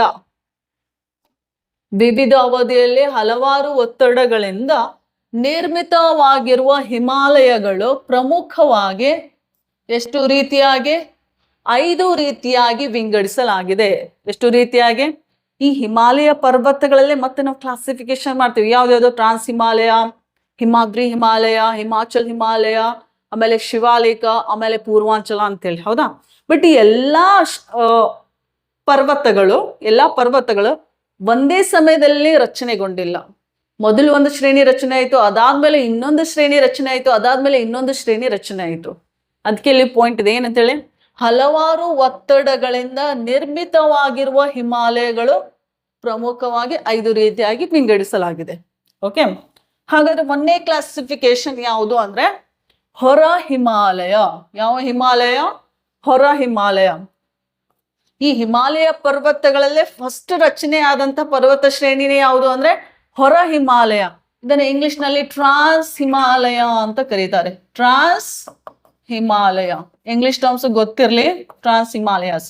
ಏನಿದು ಟ್ರಾನ್ಸ್ ಬೌಂಡ್ರಿ ರಿವರ್ಸ್ ಅಂತ ಕರೀತಾರೆ, ಟ್ರಾನ್ಸ್ ಕಾಂಟಿನೆಂಟಲ್ ಕಂಟ್ರೀಸ್ ಅಂತ ಕರೀತಾರೆ. ಇಲ್ಲಿ ಟ್ರಾನ್ಸ್ ಹಿಮಾಲಯಾಸ್ ಇದೆ. ಟ್ರಾನ್ಸ್ ಅಂದ್ರೆ ಗೊತ್ತಿರಲಿ, ಬರೀ ನಮ್ಮ ದೇಶದಲ್ಲಿ ಮಾತ್ರ ಅಲ್ಲ, ಬೇರೆ ದೇಶದಲ್ಲೂ ಅದು ಹರಡಿಕೊಂಡಿತ್ತಂದ್ರೆ ಅದನ್ನ ಟ್ರಾನ್ಸ್ ಅನ್ನೋ ಶಬ್ದವನ್ನ ಬಳಸ್ತೀವಿ. ಟ್ರಾನ್ಸ್ ಹಿಮಾಲಯ. ಹಾಗಾದ್ರೆ ಹಿಮಾಲಯ ಪರ್ವತಗಳು ಬಹುತೇಕ ಭಾಗ ನಮ್ಮ ಭಾರತ ದೇಶ ಬಿಟ್ಟು ಯಾವ ದೇಶದಲ್ಲಿ ಅದಾವ ಅಂತ ಕೇಳಿದ್ರೆ ಟಿಬೆಟ್ ದೇಶದಲ್ಲಿ ಅದಾವ. ಹಾಗಾಗಿ ಟ್ರಾನ್ಸ್ ಹಿಮಾಲಯ ಅಂತ ಕರೀತಾರೆ. ಅರ್ಥ ಆಯ್ತಾ? Next classification, Himadri Himalaya. ನೋಡ್ರಿ ಇಲ್ಲಿ ಎಷ್ಟು ಟರ್ಮ್ಸ್ ಇದೆ, ಎಲ್ಲಾ ಟರ್ಮ್ಸ್ ಕೂಡ ಗೊತ್ತಿರಬೇಕು. ಎಕ್ಸಾಮ್ ನಲ್ಲಿ ಯಾವ ಶಬ್ದ ಬೇಕಾದ್ರೂ ಕೊಡ್ಬೋದು, ಹಾಗಾಗಿ ಎಲ್ಲಾ ಶಬ್ದಗಳು ನಿಮ್ಗೆ ಗೊತ್ತಿರಲಿ. ಹಿಮಾದ್ರಿ ಹಿಮಾಲಯ ಅಂದ್ರೂ ಒಂದೇ, ಮಹಾ ಹಿಮಾಲಯ ಅಂದ್ರೂ ಒಂದೇ, ನೋಡಿ ಒಳ ಹಿಮಾಲಯ ಅಂದ್ರೂ ಒಂದೇ. ತಿಳಿತಾ? ಇಂಗ್ಲಿಷ್ ನಲ್ಲಿ ಮತ್ತೆ ಗ್ರೇಟ್ ಹಿಮಾಲಯ ಅಂತ ಕರೀತಾರೆ. ಇದನ್ನ ಏನಂತ ಕರೀತಾರೆ? ಸೊ ಇಲ್ಲಿ ಬರಿತಾ ಇದ್ದೀನಿ ನೋಡ್ರಿ, ಗ್ರೇಟ್ ಹಿಮಾಲಯ ಅಂತ ಕರೀತಾರೆ. ಬಿಟ್ರೆ ಇನ್ನರ್ ಹಿಮಾಲಯಾಸ್ ಅಂತ ಕೂಡ ಕರೀತಾರೆ. ಇನ್ನರ್ ಹಿಮಾಲಯಾಸ್ ಶಬ್ದಗಳು ಬಹಳ ಇಂಪಾರ್ಟೆಂಟು. ಇನ್ನರ್ ಹಿಮಾಲಯಸ್, ಅದಕ್ಕೆ ಕನ್ನಡದಲ್ಲಿ ಒಳ ಹಿಮಾಲಯ. ನೋಡಿಲ್ಲಿ, ಸೊ ಇದು ನಿಮ್ಮ ಭಾರತ ದೇಶ. ಹೌದಾ? ಇಲ್ಲಿ ಪರ್ವತಗಳದಾವ. ಇದು ಟ್ರಾನ್ಸ್ ಹಿಮಾಲಯ ಅಂತ ಅನ್ಕೊಳ್ಳಿ. ಆಮೇಲೆ ಇದು ಗ್ರೇಟ್ ಹಿಮಾಲಯ ಅಂತ ಅನ್ಕೊಳ್ಳಿ. This is great Himalaya. ಅದಾದ್ಮೇಲೆ ಹಿಮಾಚಲ್ ಹಿಮಾಲಯ, ಆಮೇಲೆ ಶಿವಾಲಿಕ್ ಅಂತ ಬರುತ್ತೆ. ಈ ಶಿವಾಲಿಕ್ ಬೆಟ್ಟಗಳಿಗೆ ಇರುವಂತ ಇನ್ನೊಂದು ಹೆಸರು ಔಟರ್ ಹಿಮಾಲಯಾಸ್ ಅಂತ ಕರಿತೀವಿ. ಔಟ್ ಅಂದ್ರೆ ಏನು? ಹೊರಗಡೆ ಇರುವಂತದ್ದು. ಇದು ಔಟರ್ ಹಿಮಾಲಯಾಸ್. ಇದು ಮಧ್ಯದಲ್ಲಿದೆ, ಇದನ್ನ ಮಿಡಲ್ ಹಿಮಾಲಯಸ್ ಅಂತ ಕರೀತಾರೆ. So this is middle Himalayas and this is inner Himalayas. ಯಾವುದು? ಈ ಗ್ರೇಟ್ ಹಿಮಾಲಯಕ್ಕೆ ಇನ್ನರ್ ಅಂತ ಬಳಸ್ತಾರೆ. ತಿಳಿತಾ? ಔಟರ್ ಹಿಮಾಲಯ, ಶಿವಾಲಿಕ್ ಬೆಟ್ಟಗಳಿಗೆ ಔಟರ್ ಹಿಮಾಲಯಸ್ ಅಂತ ಕರೀತಾರೆ. ಗೊತ್ತಿರಲಿ. ಔಟರ್ ಹಿಮಾಲಯಾಸ್, ಮಿಡಲ್ ಹಿಮಾಲಯಸ್ ಅಂದ್ರೆ ಹಿಮಾಚಲ್ ಹಿಮಾಲಯಾಸ್, ಇನ್ನರ್ ಅಂದ್ರೆ ಮಹಾ ಹಿಮಾಲಯ ಅಥವಾ Himadri Himalaya. Okay, doubt clear? Right. So third classification, Himachal Himalaya ಅಥವಾ ಮಧ್ಯ ಹಿಮಾಲಯ ಅಥವಾ ಕೆಳ ಹಿಮಾಲಯ. ಹೇಳ್ದೆ ನಾನು ಆಗ್ಲೇ, ಕೆಳ ಅಂದ್ರೆ ಏನು? ಕೆಳ ಹಿಮಾಲಯ ಅಂತ ಯಾಕೆ ಕರೆದ್ರು? ಈ ಹಿಮಾಲಯ ಪರ್ವತಗಳಿಗೆ ಹೋಲಿಸಿದ್ರೆ, ಹಿಮಾದ್ರಿ ಹಿಮಾಲಯ ಪರ್ವತಗಳಿಗೆ ಹೋಲಿಸಿದ್ರೆ ಈ ಪರ್ವತಗಳ ಎತ್ತರ ಸ್ವಲ್ಪ ಕಡಿಮೆ ಇದೆ. ಹಾಗಾಗಿ ಕೆಳ ಹಿಮಾಲಯ ಅಂತ ಕರೀತಾರೆ. ಲೆಸ್ಸರ್ ಹಿಮಾಲಯಸ್ ಅಥವಾ ಲೋವರ್ ಹಿಮಾಲಯಸ್. ಅರ್ಥ ಆಯ್ತಾ? ನೆಕ್ಸ್ಟ್ ಶಿವಾಲಿಕ್ ಬೆಟ್ಟಗಳು. ಇವುಗಳನ್ನ ಇಂಗ್ಲಿಷ್ ನಲ್ಲಿ ಏನಂತ ಕರೀತಾರೆ? Outer Himalayas. ಎಂತ ಹಿಮಾಲಯಸ್ ರೀ? Outer Himalayas. ಹಿಮಾಲಯದ ಪಾದ ಬೆಟ್ಟಗಳು ಅಂತ ಕರಿತೇವೆ. ಸೊ ಹಿಮಾಚಲ್ ಹಿಮಾಲಯ ಪರ್ವತಗಳಿಗಿಂತ ಅತ್ಯಂತ ಕಡಿಮೆ ಹೈಟ್ ನಲ್ಲಿ ಇರ್ತಾವ. ಬಹಳ ಗಿಡ್ಡಕ್ಕದಾವ, 1-2 ಕಿಲೋಮೀಟರ್ ಇಲ್ಲ ಹೈಟ್, ಅಷ್ಟಿದೆ. ಸೊ ಶಿವಾಲಿಕ್ ಬೆಟ್ಟಗಳು ಏನಂತ ಕರೀತಾರೆ? Outer Himalayas. ನೆಕ್ಸ್ಟ್ ಇದಾದ್ಮೇಲೆ ಭಾರತದ ಈಶಾನ್ಯ ರಾಜ್ಯಗಳಲ್ಲಿ ಕೂಡ ಏನದಾವ, ಹಿಮಾಲಯನ್ ಮೌಂಟೇನ್ಸ್ ಇದಾವ, ಹೌದಾ. ಅಲ್ಲಿ ಕಂಡು ಬರುವಂತ ಹಿಮಾಲಯ ಪರ್ವತಗಳಿಗೆ ಏನಂತ ಕರೀತಾರೆ, ಪೂರ್ವಾಂಚಲ ಬೆಟ್ಟಗಳು. ಪೂರ್ವಾಂಚಲ ಬೆಟ್ಟಗಳು ಅಥವಾ ಈಶಾನ್ಯ ಬೆಟ್ಟಗಳು ಅಂತ ಕರೀತಾರೆ. ಇಂಗ್ಲಿಷ್ ನಲ್ಲಿ ಈಸ್ಟರ್ನ್ ಹಿಲ್ಸ್ ಅಥವಾ ಪೂರ್ವಾಂಚಲ್ ಹಿಲ್ಸ್ ಅಂತ ಕರೀತಾರೆ. ಕ್ಲಿಯರ್? ಈಸ್ಟರ್ನ್ ಹಿಲ್ಸ್ ಗೊತ್ತಿರಲಿ. Eastern hills, Mizo hills, Tripura hills, okay, Mishmi hills, Abor hills ಅಂತ ಬರ್ತಾವಲ್ಲ, ಅವೆಲ್ಲನೂ ಕೂಡ ಎಂತ ಹಿಲ್ಸ್, ಪೂರ್ವಾಂಚಲ ಬೆಟ್ಟಗಳು ಅಂತ ಕರೀತಾರೆ. ಸೊ ಇದು ಹಿಮಾಲಯ ಪರ್ವತಗಳಲ್ಲಿ ಒಟ್ಟು 5 ರೀತಿಯಾಗಿ ಕ್ಲಾಸಿಫಿಕೇಶನ್ ಮಾಡ್ತಾರೆ ಅಥವಾ ಡಿವೈಡ್ ಮಾಡ್ತಾರೆ. ಹೆಸರು ಗೊತ್ತಿರಲಿ, ಇನ್ನೊಂದ್ಸಲ ರಿವೈಸ್ ಮಾಡ್ತೀನಿ ಬನ್ನಿ. ಅದರಲ್ಲಿ ಒಂದೇದು ಯಾವುದು, ಹೊರ ಹಿಮಾಲಯ, ಇಂಗ್ಲಿಷ್ ನಲ್ಲಿ ಟ್ರಾನ್ಸ್ ಹಿಮಾಲಯ ಅಂತ ಕರೀತಾರೆ. ಅದಾದ್ಮೇಲೆ ಎರಡನೇದು ಹಿಮಾದ್ರಿ ಹಿಮಾಲಯ ಅಥವಾ ಮಹಾ ಹಿಮಾಲಯ ಅಥವಾ ಒಳ ಹಿಮಾಲಯ, ಇಂಗ್ಲಿಷ್ ನಲ್ಲಿ ಗ್ರೇಟ್ ಹಿಮಾಲಯಸ್ ಅಂತ ಕರೀತಾರೆ. ಬಿಟ್ರೆ ಇನ್ನರ್ ಹಿಮಾಲಯಸ್ ಅಂದ್ರೂ ಕೂಡ ಇದೆ. Next third classification Himachal Himalaya ಅಥವಾ ಮಧ್ಯ ಹಿಮಾಲಯ ಅಥವಾ ಕೆಳ ಹಿಮಾಲಯ, ರೈಟ್. ಇಂಗ್ಲಿಷ್ ನಲ್ಲೂ ಏನಂತ ಕರೀತಾರೆ, ಮಿಡಲ್ ಹಿಮಾಲಯಸ್. ಮಧ್ಯ ಅಂದ್ರೆ ಏನ್ರಿ, ಮಿಡಲ್ ಹಿಮಾಲಯಾಸ್ ಅಂತ ಕರೀತಾರೆ. Middle Himalayas, Himachal Himalaya, middle Himalayas, lesser Himalayas English ನಲ್ಲಿ. ನೆಕ್ಸ್ಟ್ ಫೋರ್ತ್ ಕ್ಲಾಸಿಫಿಕೇಶನ್ ಶಿವಾಲಿಕ್ ಬೆಟ್ಟಗಳು ಅಥವಾ ಔಟರ್ ಹಿಮಾಲಯಸ್ ಅಂತ ಕರೀತಾರೆ. ಶಿವಾಲಿಕ್ ಹಿಲ್ಸ್ ಅಂತ ಕರೀತಾರೆ ಇಂಗ್ಲಿಷ್ ನಲ್ಲಿ. ನೆಕ್ಸ್ಟ್ ಲಾಸ್ಟ್ ಒನ್ ಕ್ಲಾಸಿಫಿಕೇಶನ್ ಪೂರ್ವಾಂಚಲ ಬೆಟ್ಟಗಳು ಅಥವಾ ಈಶಾನ್ಯ ಬೆಟ್ಟಗಳು, ಈಸ್ಟರ್ನ್ ಹಿಲ್ಸ್ ಅಂತ ಕರೀತಾರೆ. ತಿಳಿತಾ? ಸೊ ಈಗ 1 by 1 ನೋಡೋಣ. ಫಸ್ಟ್ ಒನ್ ಯಾವುದು, ಹೊರ ಹಿಮಾಲಯ ಅಥವಾ ಟ್ರಾನ್ಸ್ ಹಿಮಾಲಯಾಸ್ ನೋಡೋಣ. ಟ್ರಾನ್ಸ್ ಹಿಮಾಲಯಾಸ್, ಟ್ರಾನ್ಸ್ ಅಂದ್ರೆ ಗೊತ್ತಿರಲಿ ಮೀನಿಂಗ್, ನಮ್ಮ ದೇಶ ಬಿಟ್ಟು ಬೇರೆ ದೇಶದಲ್ಲಿ ಇದ್ರೆ ಅದಕ್ಕೆ ಟ್ರಾನ್ಸ್ ಅನ್ನೋ ಶಬ್ದವನ್ನ ಬಳಸ್ತಾರೆ. ಈ ಪರ್ವತಗಳಿಗೆ ಟಿಬೆಟ್ಟಿನ ಹಿಮಾಲಯಗಳು ಎನ್ನುವರು. ಯಾವ ಪರ್ವತಗಳಿಗೆ, ಟ್ರಾನ್ಸ್ ಹಿಮಾಲಯಗಳಿಗೆ ಏನಂತ ಕರೀತಾರೆ, ಟಿಬೆಟ್ಟಿನ ಹಿಮಾಲಯ ಪರ್ವತಗಳು. ಯಾಕಂದ್ರೆ ಬಹುತೇಕ ಈ ಪರ್ವತಗಳು ಇರೋದೇ ಎಲ್ಲಿ ಅಂದ್ರೆ ಟಿಬೆಟ್ ದೇಶದಲ್ಲಿ ಅಥವಾ ಚೈನಾ ದೇಶದಲ್ಲಿ, ಹಾಗಾಗಿ ಟಿಬೆಟಿಯನ್ ಹಿಮಾಲಯಸ್ ಅಂತ ಕರೀತಾರೆ. ಓಕೆ, ರೀಸನ್ ಕೊಟ್ಟಿದ್ದಾರೆ ಇಲ್ಲಿ. ಕಾರಣ ಬಹುತೇಕ ಈ ಪರ್ವತಗಳು ಟಿಬೆಟಿನಲ್ಲಿ ಕಂಡು ಬರುತ್ತವೆ. ಕ್ಲಿಯರ್? ನೆಕ್ಸ್ಟ್ ಪಾಯಿಂಟ್, ಈ ಪರ್ವತಗಳು ಹಿಮಾದ್ರಿ ಹಿಮಾಲಯದ ಉತ್ತರದಲ್ಲಿ ಕಂಡು ಬರುತ್ತವೆ. ಕರೆಕ್ಟಾ?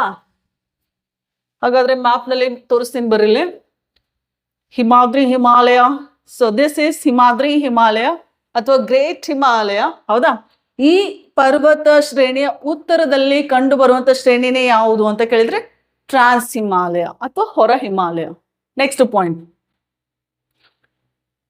ಹಾಗಾದ್ರೆ ಟ್ರಾನ್ಸ್ ಹಿಮಾಲಯದಲ್ಲಿ ಮತ್ತೆ ಪರ್ವತಗಳನ್ನ ಕ್ಲಾಸಿಫಿಕೇಶನ್ ಮಾಡ್ತಾರೆ. ಯಾವ್ದಾವ್ದಂದ್ರೆ ಒಂದೇದು ಕಾರಕೋರಂ ಪರ್ವತ ಶ್ರೇಣಿ, ಲಡಾಖ್ ಶ್ರೇಣಿ, ಕೈಲಾಶ್, ಆಮೇಲೆ ಇನ್ನೊಂದಿದೆ ನೆಕ್ಸ್ಟ್ ಸ್ಲೈಡ್ ನಲ್ಲಿ ಜಾಸ್ಕರ್.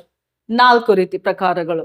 ಎದುರ್ದು trans Himalaya, Karakoram, Ladakh, Kailash and Zaskar. ನೆನ್ಪಿಡ್ಬೇಕು. Okay, next ಬನ್ನಿಲ್ಲಿ.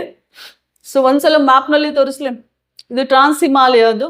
ಫಸ್ಟ್ ಒನ್ ಯಾವ್ದ್ರೆ, ಕಾರಕೋರಂ. ಇಲ್ಲಿ ಕಾಣಿಸ್ತಾ ಇದೆಯಲ್ಲ, ದಿಸ್ ಇಸ್ ಕಾರಕೋರಂ ಪರ್ವತ ಶ್ರೇಣಿ. ಅದರ ದಕ್ಷಿಣದಲ್ಲಿ ಬರುತ್ತೆ ಲಡಾಖ್ ಶ್ರೇಣಿ. ಆ ಲಡಾಖ್ ಶ್ರೇಣಿಯ ದಕ್ಷಿಣದಲ್ಲಿ ಬರುತ್ತೆ ಜಾಸ್ಕರ್ ಶ್ರೇಣಿ. ಇನ್ನೊಂದು ಯಾವ್ದ್ರೆ, ಕೈಲಾಶ್ ನಮ್ಮ ಭಾರತ ದೇಶದಲ್ಲಿ ಇಲ್ಲ. ಅದು ಎಲ್ಲಿದೆ ಅಂತ ಕೇಳಿದ್ರೆ ಟಿಬೆಟ್ ನಲ್ಲಿ. This is Kailash. ತಿಳಿತಾ? ಕಾರಕೋರಂ, ಲಡಾಖ್, ಜಾಸ್ಕರ್, ಕೈಲಾಶ್.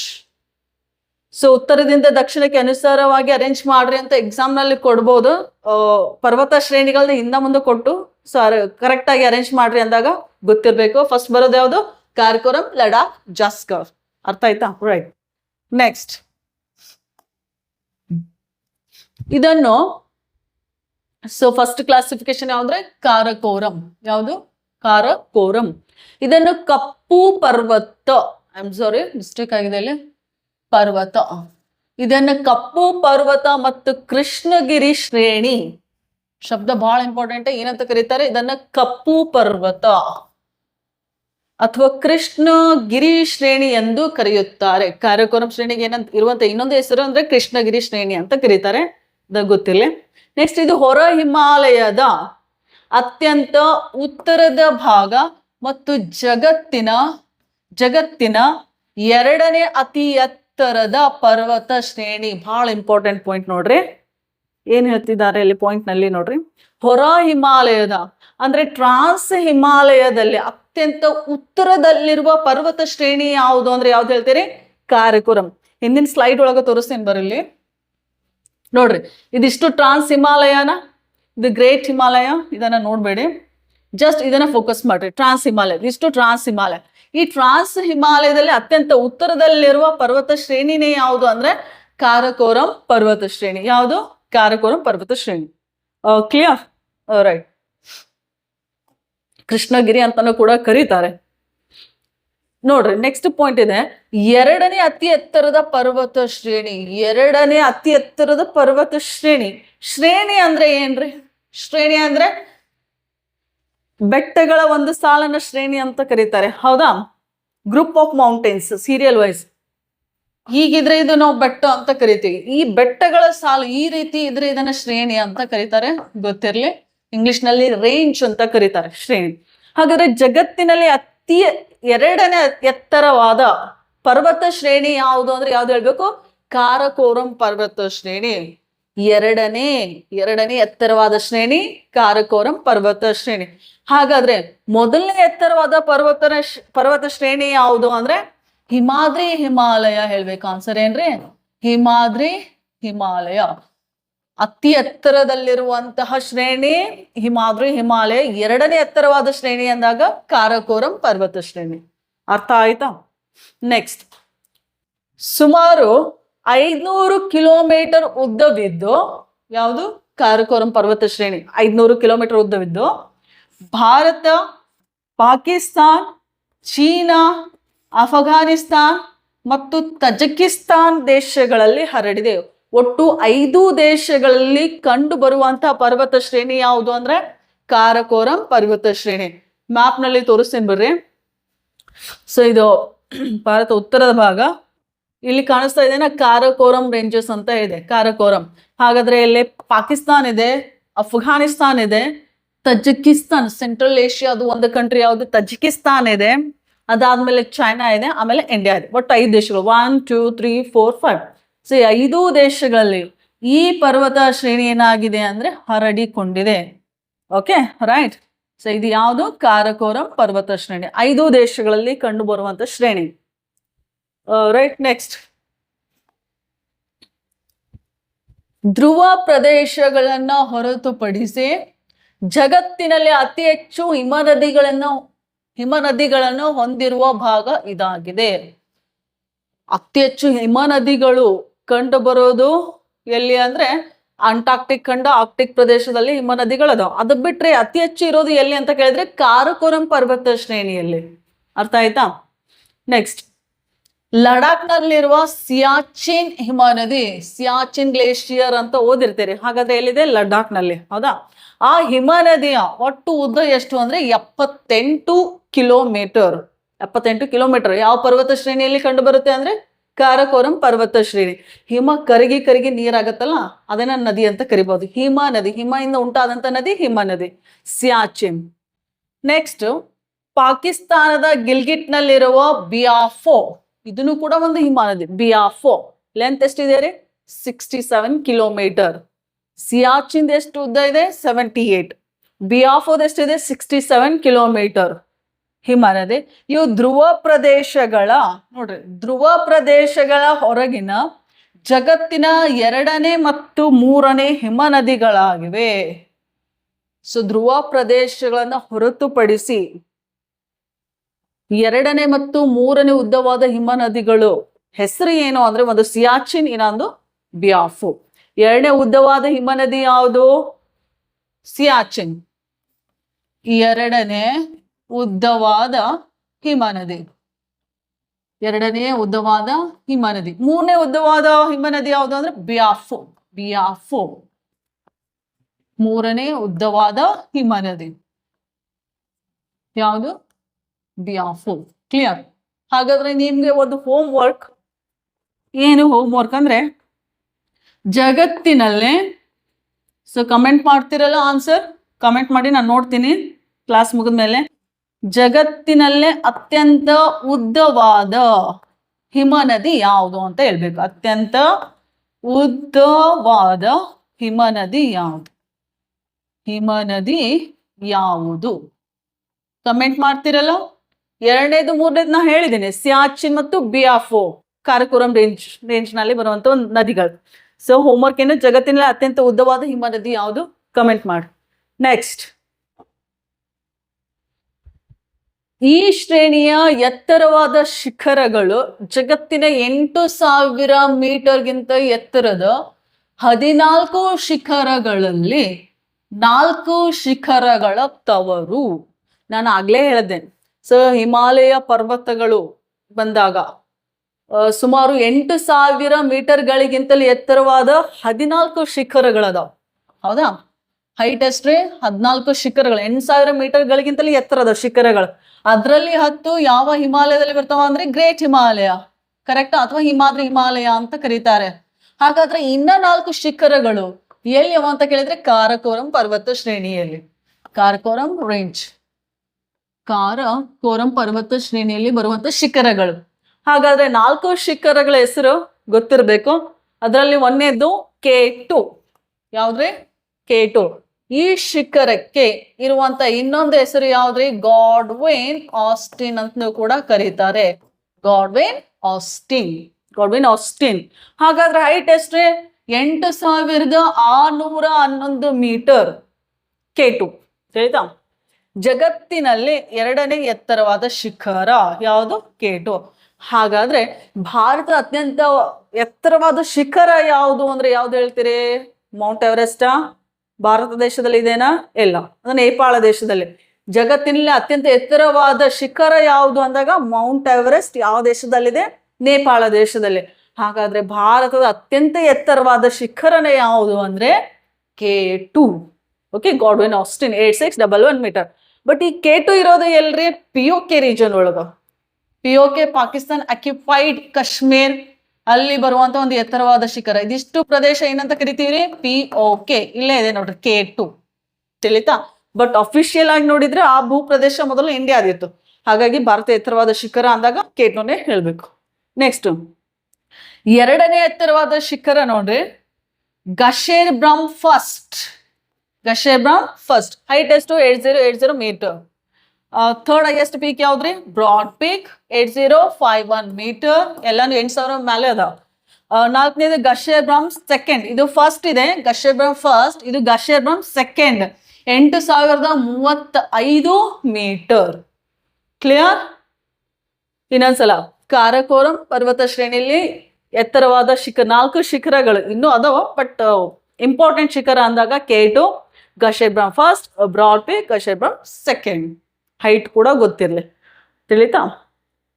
ರೈಟ್. ನೆಕ್ಸ್ಟ್, ಹಾಗಾದ್ರೆ ಮ್ಯಾಪ್ ನಲ್ಲಿ ಬನ್ನಿ, ಇಲ್ಲಿ ಕಾಣಿಸ್ತಾ ಇದೆನಾ?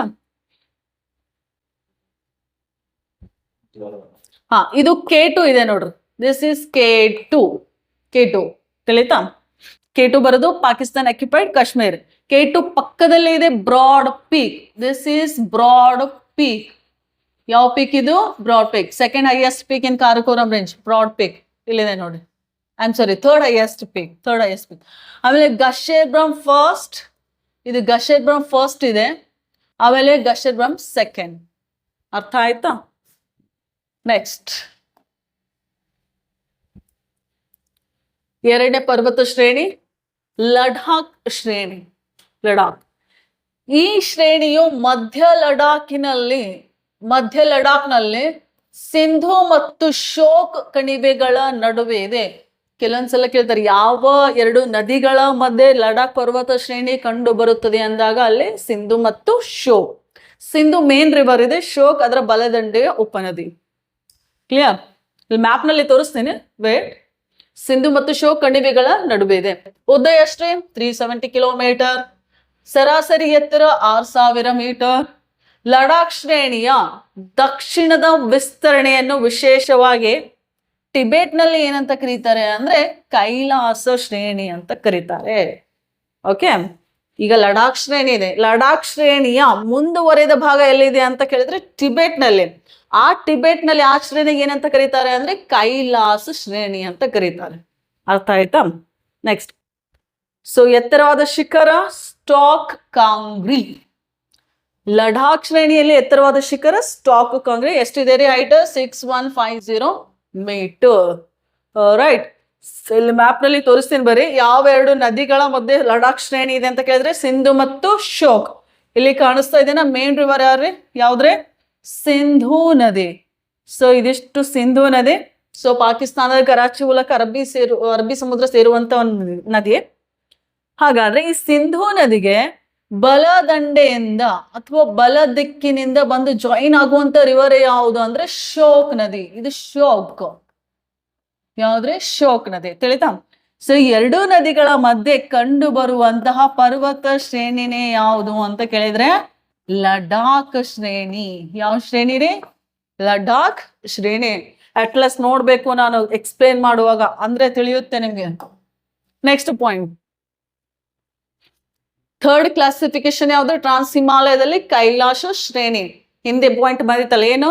ಲಡಾಖ್ ಶ್ರೇಣಿಯ ಮುಂದುವರೆದ ಭಾಗವೇ ಕೈಲಾಶ ಶ್ರೇಣಿ. ಫಸ್ಟ್ ಪಾಯಿಂಟ್, ಲಡಾಖ್ ಶ್ರೇಣಿಯಿಂದ ಮುಂದುವರೆದು ಟಿಬೆಟಿನ ಪಶ್ಚಿಮದಲ್ಲಿ ಹರಡಿದೆ. ಟಿಬೆಟಿನ ಪಶ್ಚಿಮದಲ್ಲಿ.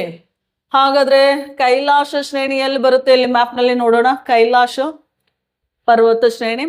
ಸೊ ಇದನ್ನ ಟಿಬೆಟ್ ಅಂತ ಕರಿತೀವಿ. ಯಾವ ದೇಶ ಇದು? ಟಿಬೆಟ್. ಟಿಬೆಟ್ನ ಪಶ್ಚಿಮದಲ್ಲಿ ಅಂದಾಗ ಈ ಭಾಗದಲ್ಲಿ, ಆಯ್ತಾ, ಈ ಭಾಗದಲ್ಲಿ ಕಂಡು ಬರುವಂತ ಶ್ರೇಣಿನೇ ಯಾವ್ದಂದ್ರೆ ಕೈಲಾಶ ಶ್ರೇಣಿ. ಸೊ ಲಡಾಖ್ ಶ್ರೇಣಿ ಎಲ್ಲಿದೆ? ಇಲ್ಲಿ ಲಡಾಖ್ ಶ್ರೇಣಿಯ ಮುಂದುವರೆದ ಭಾಗವೇ ಕೈಲಾಶ ಶ್ರೇಣಿ. ಗೊತ್ತಿರಿ. ನೆಕ್ಸ್ಟ್, ಸರಾಸರಿ ಎತ್ತರ 5500ರಿಂದ 6000 ಮೀಟರ್. ಈ ಎರಡು ರೇಂಜ್ ನಲ್ಲಿ ಈ ಪರ್ವತ ಶ್ರೇಣಿ ಕಂಡು ಬರುತ್ತೆ. ನೆಕ್ಸ್ಟ್, ಇದರ ಉದ್ದ 30 ಕಿಲೋಮೀಟರ್. ಉದ್ದ ಎಷ್ಟು ಉದ್ದ ಇದೆ ಅಂದ್ರೆ 30 ಕಿಲೋಮೀಟರ್. ಎತ್ತರವಾದ ಶಿಖರ, ಅದು ಶಿವನ ವಾಸಸ್ಥಳ ಅಂತ ಕರಿತೀವಿ. ಯಾವುದು? ಮೌಂಟ್ ಕೈಲಾಶ್. ಮೌಂಟ್ ಕೈಲಾಶ್ ಎಷ್ಟಿದೆ ರೀ ಹೈಟ್? 6714 ಮೀಟರ್. 6714 ಮೀಟರ್. ಎದ್ರದ್ದು? ಮೌಂಟ್ ಕೈಲಾಶ್. ಯಾವ ಪರ್ವತ ಶ್ರೇಣಿ ಎತ್ತರವಾದ ಶಿಖರ ಅಂತ ಕೇಳಿದ್ರೆ ಕೈಲಾಶ ಪರ್ವತ ಶ್ರೇಣಿಯ ಎತ್ತರವಾದ ಶಿಖರ. ಅರ್ಥ ಆಯ್ತಾ? Next point. ಸೊ 4ನೇ ಕ್ಲಾಸಿಫಿಕೇಶನ್ ಟ್ರಾನ್ಸ್ ಹಿಮಾಲಯದಲ್ಲಿ ಯಾವುದು? ಜಾಸ್ಕರ್ ಶ್ರೇಣಿ. ಜಾಸ್ಕರ್ ಇದು ಲಡಾಖ್ ಶ್ರೇಣಿಯ ದಕ್ಷಿಣದಲ್ಲಿ ಮತ್ತು ಹಿಮಾದ್ರಿ ಹಿಮಾಲಯದ ಉತ್ತರದಲ್ಲಿ ಕಂಡು ಬರುತ್ತದೆ. ಅಂದ್ರೆ ಯಾವ ಶ್ರೇಣಿಗಳ ಮಧ್ಯೆ ಇದೆ ಅಂತ ಕೇಳಿದ್ರೆ ಲಡಾಖ್ ಶ್ರೇಣಿಯ ದಕ್ಷಿಣದಲ್ಲಿ ಮತ್ತು ಹಿಮಾದ್ರಿ ಹಿಮಾಲಯದ ಉತ್ತರದಲ್ಲಿ ಕಂಡು ಬರುವಂತ ಒಂದು ಶ್ರೇಣಿ. ಹಾಗಾದ್ರೆ ಮ್ಯಾಪ್ ನಲ್ಲಿ ನೋಡೋಣ ಬನ್ನಿ. ಲಡಾಖ್ ಶ್ರೇಣಿ ಎಲ್ಲಿದೆ? ಇಲ್ಲಿ ಇದು ಲಡಾಖ್ ಶ್ರೇಣಿ ಇದೆ. This is Ladakh. ಕಾಣಿಸ್ತಾ ಇದೆನಾ? ಇದು ಲಡಾಖ್ ಶ್ರೇಣಿ. ಕ್ಲಿಯರ್? ಹಾಗಾದ್ರೆ ಹಿಮಾದ್ರಿ ಹಿಮಾಲಯ ಅಥವಾ ಗ್ರೇಟ್ ಹಿಮಾಲಯ ಅಂತ ಕರಿತೀವಿ. ಇಲ್ಲಿದೆ ಗ್ರೇಟ್ ಹಿಮಾಲಯ. ಗ್ರೇಟ್ ಹಿಮಾಲಯ. ಇವೆರಡೂ ಶ್ರೇಣಿಗಳ ಮಧ್ಯೆ ಇರುವಂತಹ ಪರ್ವತ ಶ್ರೇಣಿನೇ ಯಾವುದು ಅಂದ್ರೆ ಯಾವುದು? ಜಾಸ್ಕರ್. ಜಾಸ್ಕರ್ ಪರ್ವತ ಶ್ರೇಣಿ. ಅರ್ಥ ಆಯ್ತಾ? ಜಾಸ್ಕರ್ ಪರ್ವತ ಶ್ರೇಣಿ. ಹಾಗಾದ್ರೆ ಈ ಪರ್ವತ ಶ್ರೇಣಿಯ ಸರಾಸರಿ ಎತ್ತರ ಸುಮಾರು 6000 ಮೀಟರ್. ಹೈಟ್ ಎಷ್ಟಿದೆ ರೀ? 6000 ಮೀಟರ್. ನೆಕ್ಸ್ಟ್, ಇದರಲ್ಲಿ ಈ ಒಂದು ಪರ್ವತ ಶ್ರೇಣಿಯಲ್ಲಿ ಕಂಡು ಬರುವಂತ ಎತ್ತರವಾದ ಶಿಖರ ಯಾವುದು ಅಂದ್ರೆ ಕಾಮೆಟ್. ಎಷ್ಟಿದೆ ಹೈಟ್? 7756 ಮೀಟರ್. 7756 ಮೀಟರ್. ಯಾವ ಶ್ರೇಣಿಯಲ್ಲಿ? ಜಾಸ್ಕರ್ ಶ್ರೇಣಿಯಲ್ಲಿ. ಸೊ ಪ್ರತಿಯೊಂದು ಪರ್ವತ ಶ್ರೇಣಿಯಲ್ಲಿ ಎತ್ತರವಾದ ಶಿಖರಗಳು ಗೊತ್ತಿರಬೇಕು. ಅರ್ಥ ಆಯ್ತಾ? ಸೊ ಪ್ರತಿಯೊಂದನ್ನ ಹೇಳಿದ್ದೀನಿ. ಸೊ ನೆಕ್ಸ್ಟ್ ನೋಡೋಣ. ಓಕೆ, ನನ್ನ ಈ ವಿಡಿಯೋ ನಿಮಗೆ ಇಷ್ಟವಾದರೆ ದಯವಿಟ್ಟು ಲೈಕ್ ಮಾಡಿ, ಶೇರ್ ಮಾಡಿ ಮತ್ತು ಸಬ್ಸ್ಕ್ರೈಬ್ ಮಾಡಿ. ಮುಂದಿನ ವಿಡಿಯೋದಲ್ಲಿ ಮತ್ತೆ ಹಿಮಾಲಯ ಪರ್ವತದ ಮತ್ತೆ ನೆಕ್ಸ್ಟ್ ಪಾರ್ಟ್ ಕ್ಲಾಸಿಫಿಕೇಶನ್ ಡಿಸ್ಕಷನ್ ಮಾಡ್ತೀನಿ. ಅಲ್ಲಿವರೆಗೂ ಧನ್ಯವಾದಗಳು.